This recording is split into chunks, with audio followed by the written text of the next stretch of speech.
The Little Hare from the Pink Fairy book.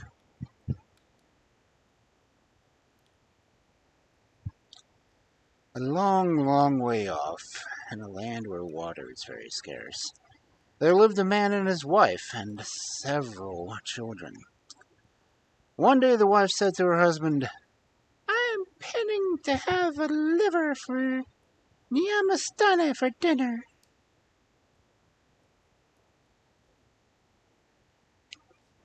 "If you love me as much as you say you do, you will go out and hunt for Nyamatsane and will kill it and get its liver. If not, I shall know that your love is worth nothing."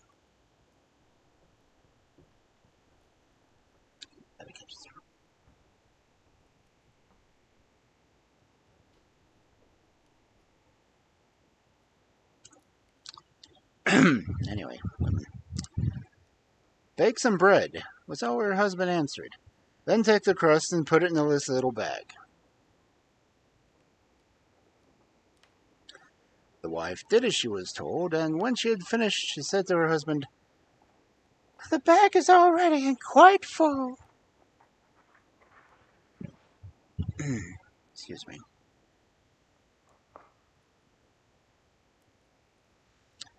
"Very well," he said. "And now, goodbye. I am going after the Nyamatsane." Nyamatsane. Nyamatsane. Yeah. But the Nyamatsane was not so easy to find as the woman had hoped. The husband walked on and on and on without ever seeing one. And every now and then he felt so hungry that he was obliged to eat one of the crusts of bread out of his bag. At last, when he was ready to drop from fatigue, he found himself on the edge of a great marsh, which bordered on one side the country of the Nyamatsanes. But there were no more Nyamatsanes here or anywhere else. They had all gone on a hunting expedition, and their larder was empty, and the only person left at home was their grandmother, who was feeble. She never went out of the house.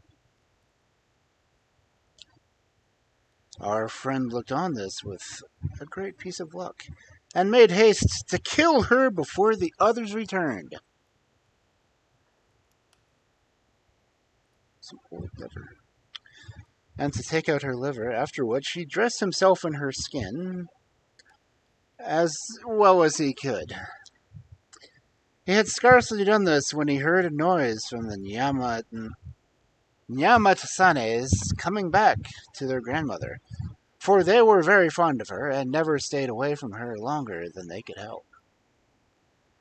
They rushed clattering into the huts, exclaiming, "We smell human flesh! Some man is here!" And they began to look about for him. But they only saw their old grandmother, who answered in a trembling voice, "No, my children, no. What should any man be doing here?" The Nyamatsanes paid no attention to her and began to open all the cupboards and peep under all the beds, crying out all the while, "A man is here! A man is here!" But they could find nobody, and at length, tired out from their long day's hunting, they curled themselves up and fell asleep.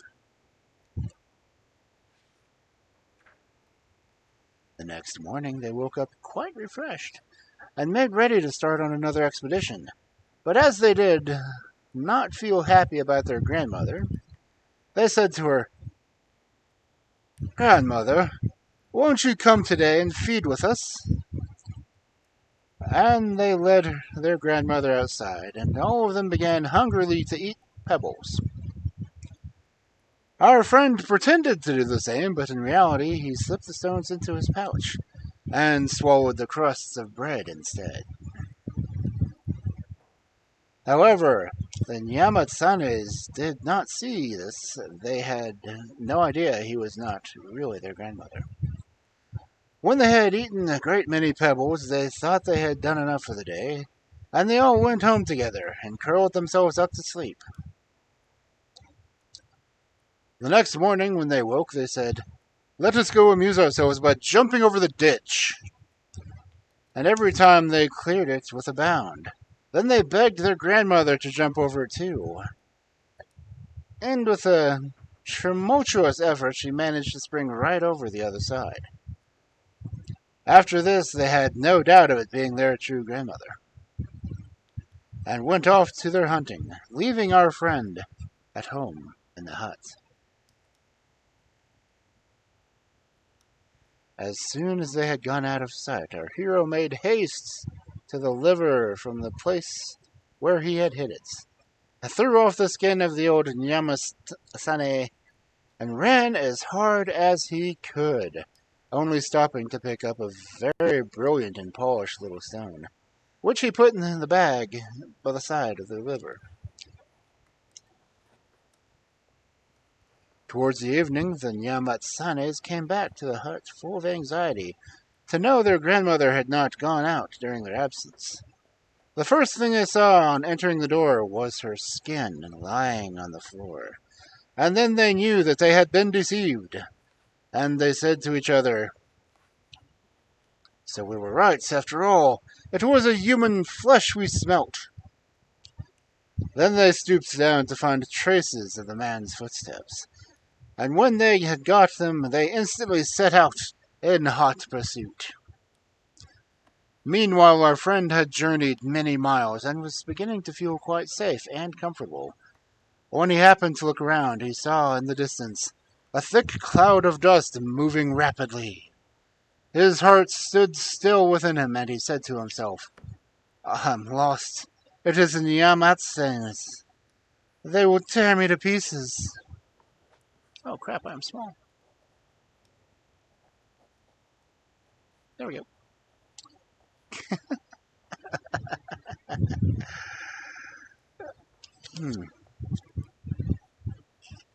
And indeed, the cloud of dust was drawing near with amazing quickness, and the Nyamatsanes almost felt as if they were ready to devour him. Then, at the last hope, the man took out the little stone he had picked up of his bag and flung it on the ground. The moment it touched the soil, it became a huge rock, whose steep sides were as smooth as glass, and on the top of it our hero hastily seated himself. It was in vain that the Nyamatsanes tried to climb up and reach him. They slid down again much faster than they had gone up, and by sunset they were quite worn out, and fell asleep at the foot of the rock.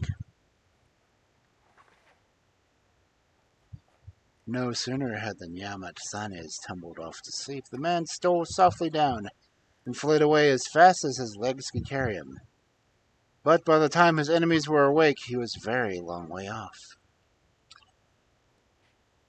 They sprang quickly to their feet and began to sniff the soil around the rock in order to discover traces of his footsteps, and they galloped after him with terrific speed. The chase continued for several days and nights. Several times the Nyamatsanes almost reached him, and each time he was saved by his little pebble.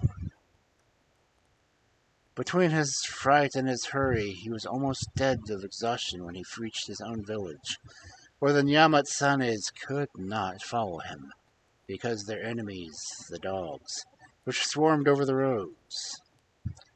So they returned home.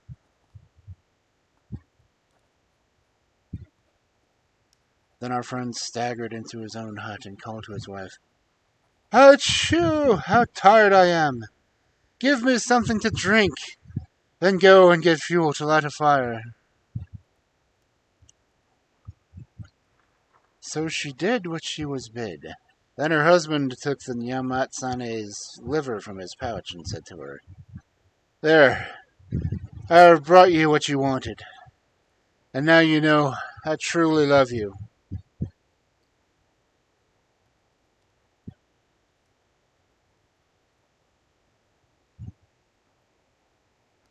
And the wife answered, "Oh, it is well.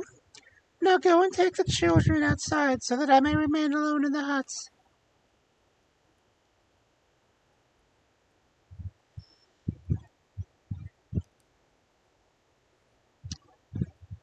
And as she spoke, she lifted down an old stone pot and put the liver to it.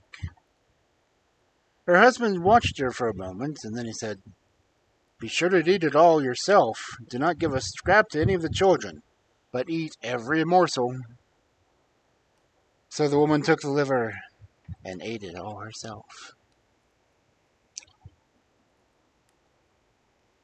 Directly the last mouthful had disappeared, and she was seized with such a violent thirst that she caught up a great pot full of water and drank it all in a single draught. Then, having no more in the house, she ran to the next door and said, "Neighbor, give me, I pray you, something to drink." The neighbor gave her a large vessel, quite full, and the woman drank it all off in a single draught, and then held it out for some more. But the neighbor pushed her away, saying, "No, I shall have none left for my children." So the woman went to another house, and drank all the water she could find. But the more she drank, the more thirsty she became. She wandered in this manner through the whole village till she had drunk every water pot dry. Then she rushed off to the nearest spring, and swallowed that. And when she had finished off the springs and wells about, she drank up the first river, and then the lake.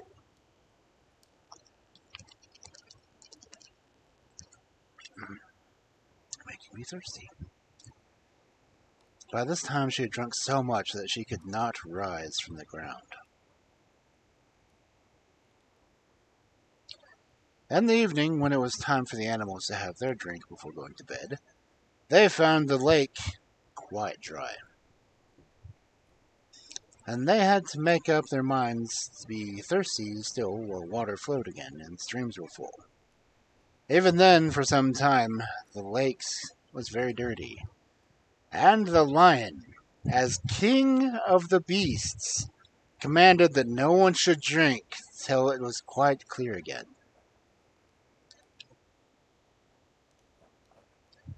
But the little hare, who was fond of having his own way, and was very thirsty besides, stole quietly off when the rest were asleep in their dens, and crept down to the margin of the lake and drank his full.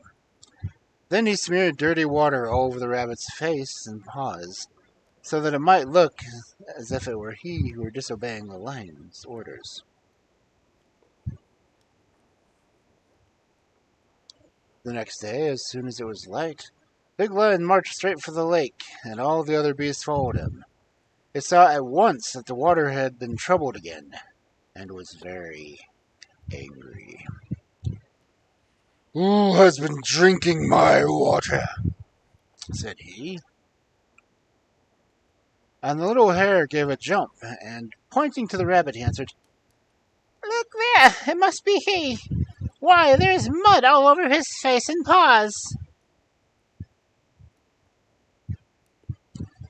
The rabbit, frightened out of his wits, tried to deny the fact, exclaiming, "No, indeed, I never did."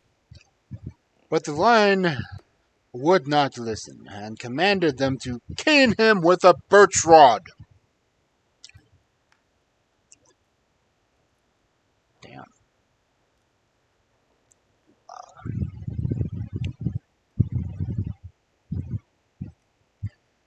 Now the little hare was very much pleased with his cleverness in causing the rabbits to be beaten instead of himself, and went about boasting of it.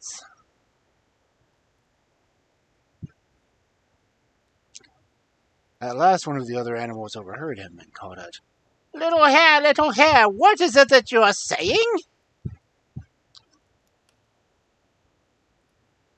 But the little hare hastily replied, I only asked you to pass me my stick.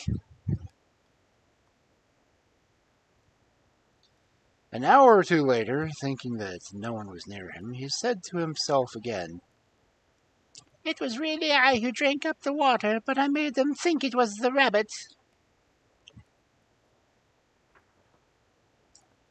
But one of the beasts, whose ears were longer than the rest, caught the words, and went to tell Big Lion about it.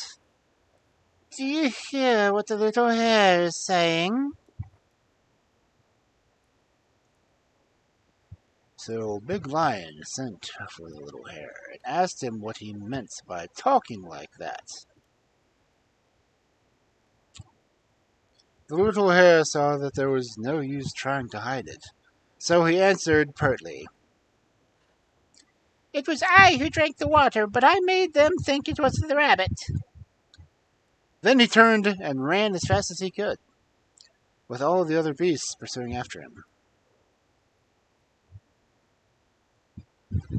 They were almost up to him when he dashed into a very narrow cleft in the rock, much too small for them to follow. But in his hurry he had left one of his long ears sticking out, which they managed to seize. But pull as hard as they might, they could not drag him out of the hole, and at last they gave it up and left him, with his ear very much torn and scratched. When the last tail was out of sight, the little hare crept cautiously out, and the first person he met was the rabbit.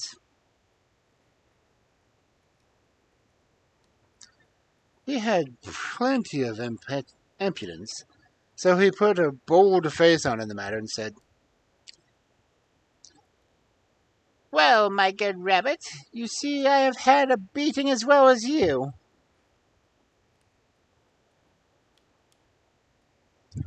But the rabbit was still sore and sulky, and he did not care to talk. So he answered coldly, You treated me very badly. It was really you who drank that water, and you accused me of having done it.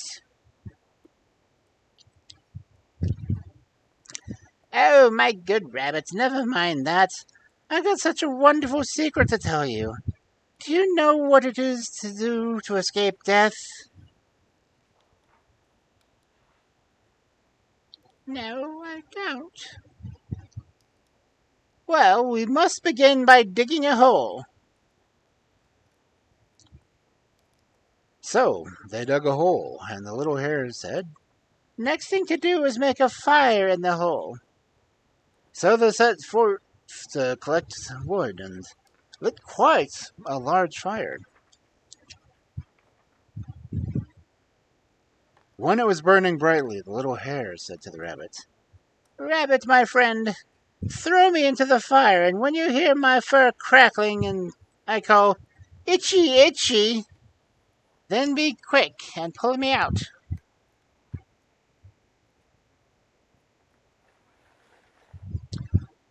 The rabbit did as he was told and threw the little hare into the fire. But no sooner did the little hare begin to feel the heat of the flames than he took some green bay leaves he had plucked for the purpose and held them in the middle of the fire, where they crackled and made a great noise. Then he called out, Itchy, itchy, rabbit, my friend, be quick, be quick. Don't you hear how my skin is crackling? Well, the rabbit came in such a great hurry and pulled him out. Then the little hare said, Now it is my turn, and he threw the rabbit in the fire. The moment the rabbit felt the flames, he cried out, Itchy, itchy, I'm burning, pull me out, quick, my friend. But the little hare only laughed because he's an asshole. No, no, you must stay in there. It is your own fault. Why were you such a fool to let yourself be thrown in? Don't you know that fire burns? And in a very few minutes, nothing was left of the rabbit but a few bones.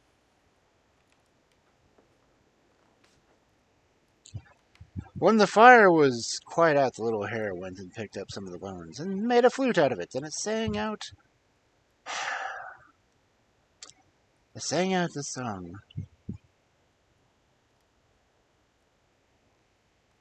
Pee, pee, oh flute that I love. Pee, pee, rabbits are but little boys. Pee, pee, he would have burned me if he could. Pee, pee, but I burned him and he crackled finely.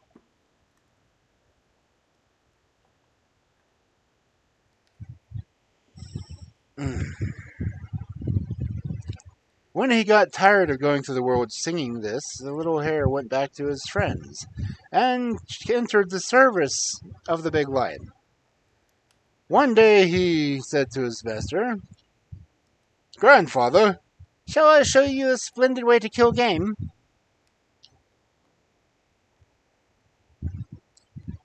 "What is it?" asked the big lion.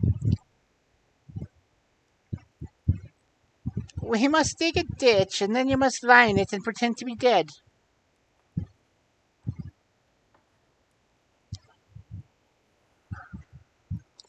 Big Lion did as he was told. And when he had lain down, the little hare got up on the wall and blew a trumpet and shouted, "Pee, pee, all you animals come and see.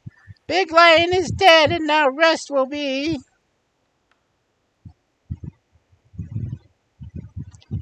Directly they heard all this and came running. The little hare received them and said, "Pass on this way to the lion." And so they all entered into the animal kingdom. Last of all came the monkey with her baby on her back.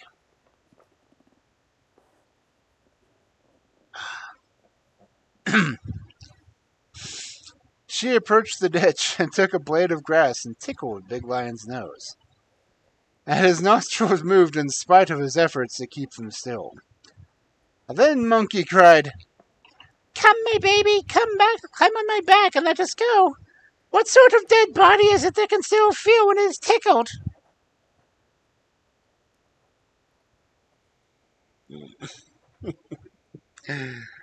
That's me singing. And she and her baby went away in a fright. Then the little hare said to the other beasts, "Now, shut the gates of the animal kingdom." And it was shut, and great stones were rolled against it. When everything was tight closed, the little hare turned to Big Lion and said, "Now!" And Big Lion bounded out of the ditch and tore all the other animals to pieces.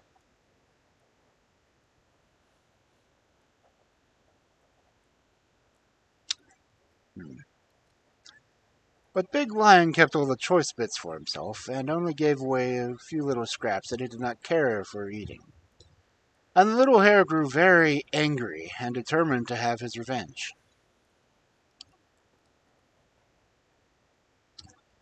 He had long ago found out that Big Lion was very easily taken in, so he laid plans accordingly. It said to him, if the idea had just come into his head, "Grandfather, let us build a hut." And Big Lion consented. And when they had driven the stakes into the ground and had made the walls of the hut, the little hare told Big Lion to climb up on top while he stayed inside. When he was ready, he called out, "Now, Grandfather, begin!" And Big Lion passed his rod through the reeds by which the roofs are always covered in that country. The little hare took it and cried, "Now it is my turn to pierce them." And as he spoke, he passed the rod back to the reeds and gave the lion a sharp poke. "What is pricking me so?" asked the big lion. "Oh, just a little branch sticking out. I'm taking care of it," answered the little hare. But of course, he had done it on purpose, as he wanted to fix Big Lion's tail so permanently to the hut that he would not be able to move. In a little while he gave another prick, and Big Lion again. "What is pricking me so?" This time the little hare said to himself, "He will find out what I am at. I must try some other plan." So he called out, "Grandfather, you had better put your tongue here, so the branches shall not touch you."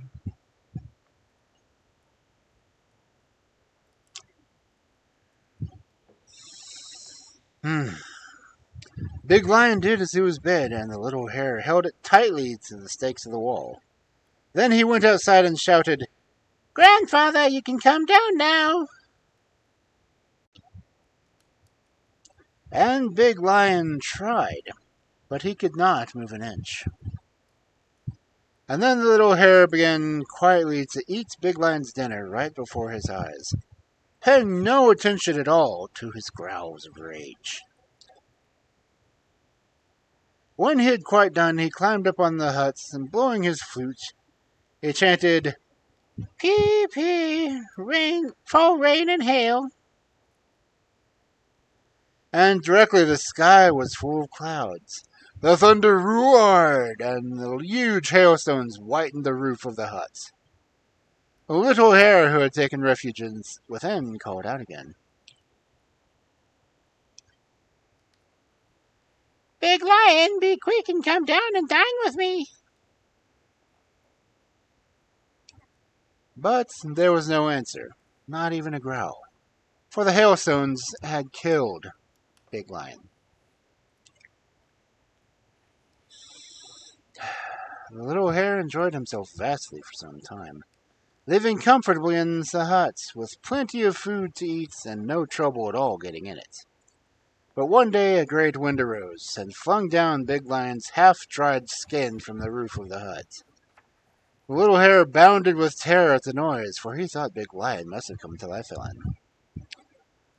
But on discovering what had happened, he set about cleaning the skin, and propped the mouth open with sticks so that he could get through. So he dressed in Big Lion's skin, and the little hare started on his travels.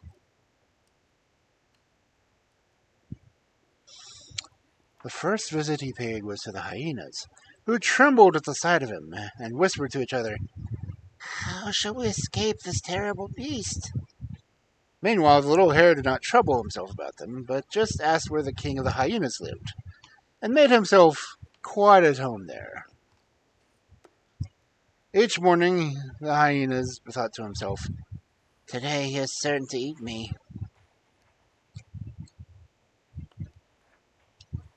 But several days went by, and they were all still alive. At length one evening, the little hare, looking around for something to amuse him, noticed a great pot full of boiling water. So he strolled up to one of the hyenas and said, "Go and get in."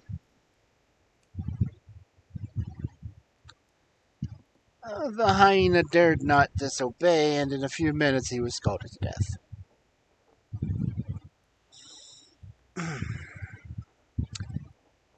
Then the little hare went around the village, saying to every hyena he met, "Go and get into the boiling water."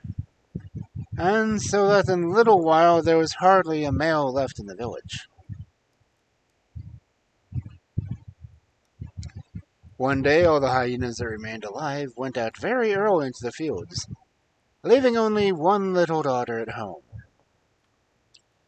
The little hare, thinking he was all alone, came into the enclosure and, wishing to feel what it was like to be a hare again, threw off Big Lion's skin and began to jump and dance, singing, "I am just a little hare, little hare, little hare. I am just a little hare who killed the great hyenas."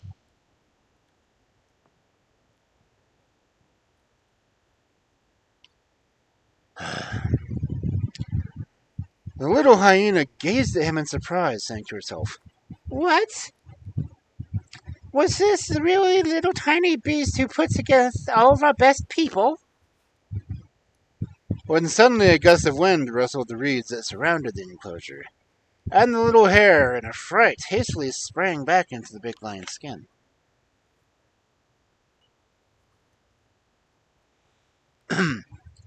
When the hyenas returned to their homes, the little hyena said to her father, Father, our tribe has been very nearly been swept away, and all this has been the work of a tiny creature dressed in a lion skin.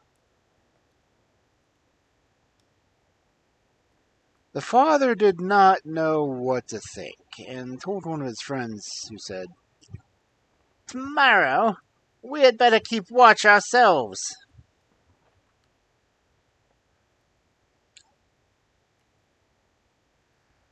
And the next day they hid themselves and waited till the little hare came out of the royal hut. He walked around gaily towards the enclosure, threw off the big lion skin, and sang and danced as before. I am just a little hare, little hare, a little hare. I am just a little hare who killed the great hyenas.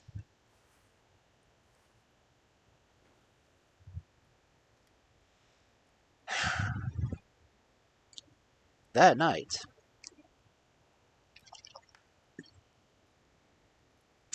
the two hyenas told all the rest, saying, "Do you know that we have allowed ourselves to be trampled on by a wretched creature with nothing of the lion about him but his skin?"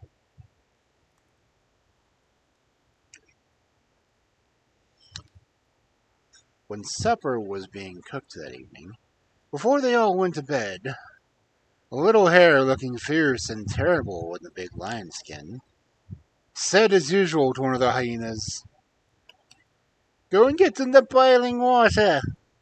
But the hyena never stirred. There was silence for a moment. Then the hyena took a stone and flung it with all its force against the lion's skin. The little hare jumped right through the mouth with a little spring and fled away like lightning. All the hyenas in full pursuit uttering great cries. As he turned the corner, the little hare cut off both his ears, so that they should not know him, and pretended to be working at the grindstone which lay there.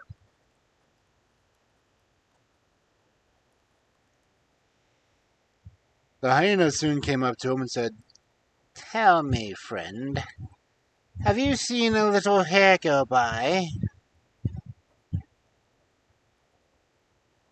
"No, I have seen no one."